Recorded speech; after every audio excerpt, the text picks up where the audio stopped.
استاد یک سوالی اولوی بود. راستش گفتیم امیره از اهل این پرسیم. راستش استاد جون امی اپایمو طولی 10 سال است که شوهر نداره، اینه که از شوهرش داشته. ما سه برادران مثال در این مسئله اپامون سستی کردگیم ده استاد. امیره استاد روز قیامت از ما پرسون میشوان که مثال چی با اپاتون مثال اویلا دار نکردین که اگر رفت و اپایمو زینو کنه یا که مثال یگان کاری غیر شریعتی انجام دید در گناه ما شریک هستیم.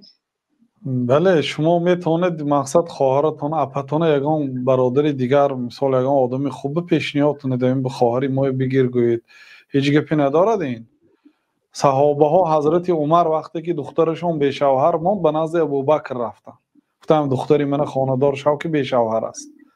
ابوبکر جواب ندادن به نزد عثمان آمدن. ابوبکر گفتن که من حال عین حال خانه‌دار شدنی نیستم گفتن.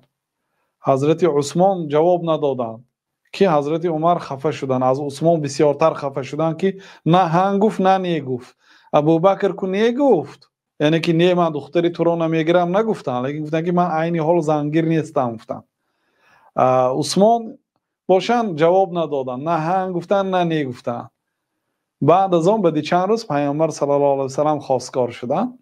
بعد حضرت عثمان گفتن که من میدونستم که پیامبر صلی الله علیه و سلم دختری تو را خانه‌دار شدنی بودن، برای همین من نخواستم سری پیامبر صلی الله علیه و سلم را آشکار کنم. در این حدیث میبینیم که حضرت عمر در حال دختری بی شوهر خود را به یک شخصان صالح پیشنهاد کرد. این عیب نیست. اگر یک انسان گفت که من خواهر دارم من دختر دارم اگر گرفتنی باشی مرحمت.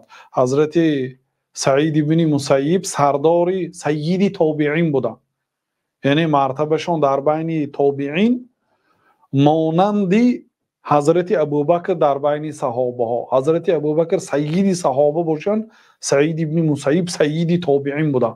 این که از دختری ابو هریره را خانه‌دار شده بودن، دختری صحابه را. و این که شخصیتی بودن که بی نهایت علمی بزرگ و آبروی بزرگ در مسجد جناب رسول الله صلی الله علیه و سلم درس می گفتند. سعید بن مسیب و یه شاگردشون کمبغل 2 روز به درس نمی بیاید. یا میبینن میگن که برای چی 2 روز نبودی؟ میگه زنم وفات کرد، مقصد با دفنی همون زن و با ماتمی همون زن مشغول بودم. بعد وقتی که درس تمام شود فلانی ایستاد میگن. بعد وقتی که می ایستاد میگن که من بعد زن گرفتن نمیخواهی یکم زنت که وفات کرد دیگه زن نمیگیری؟ یا امام میگه من یک شخصی که 2 درهم پول دارم کی به در مدینه به شخصی 2 درهم دار زن میتید. 2 درهم یعنی 20 سامان 30 سامان پول داره تمام دیگه هیچی نداره. گفتن که من دخترم میدهم. گفتن در نزد 2 شاهد جیغ زدن و دخترم به فلانچه نکاح کردم. گفته نکاح کردن.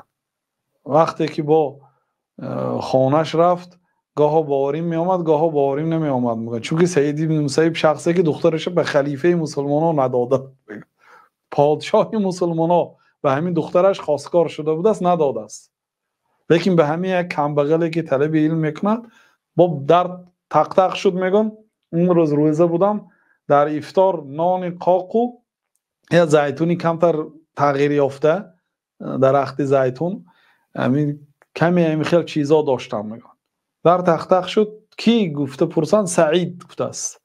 تمام سعید هایی که میشناسم از نظر گذارانم که کدام سعید مرا کافته آمده است غیر سعید ابن مسیب. میگه سعید ابن مسیب به خاطرم نآمد. بعضی ها سعید ابن مسیب میخواند.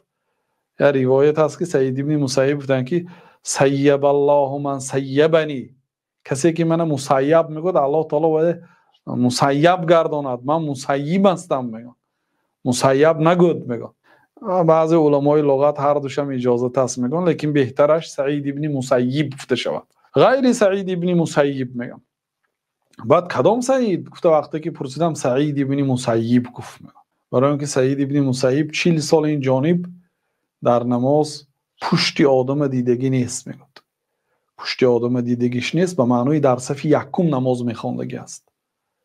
اون وقتی از آن نزدیک شد و باید در خانه من و در مسجد باید باشد.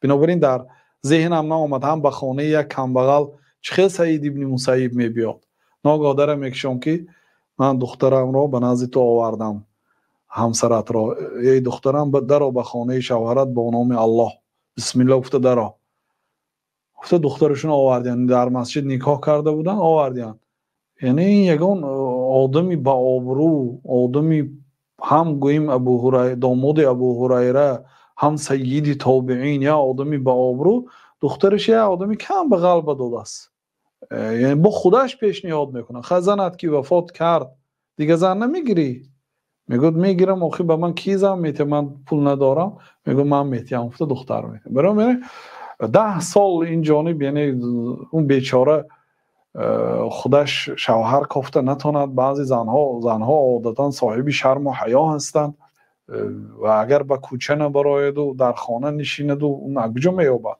بنابراین خوب میشد که شما باید خانه‌دار میکردید یگان خیش است یگان شناس است یگان برادر است میگوید که خواهر داریم نمیگیری گفته پیشنهاد کنی عیب نیست برادر اون گناه کند زنا کند اون عیب است انا بعد سر نبردارید حلال و پاک است یگان گناه نیست برعکس ثواب میگیرید بنابراین پیشنهاد کنید به یگان شخصی که زنگیر است پیشنهاد کنید گیرد آخه بیچاره 10 سال به شوهر نگردد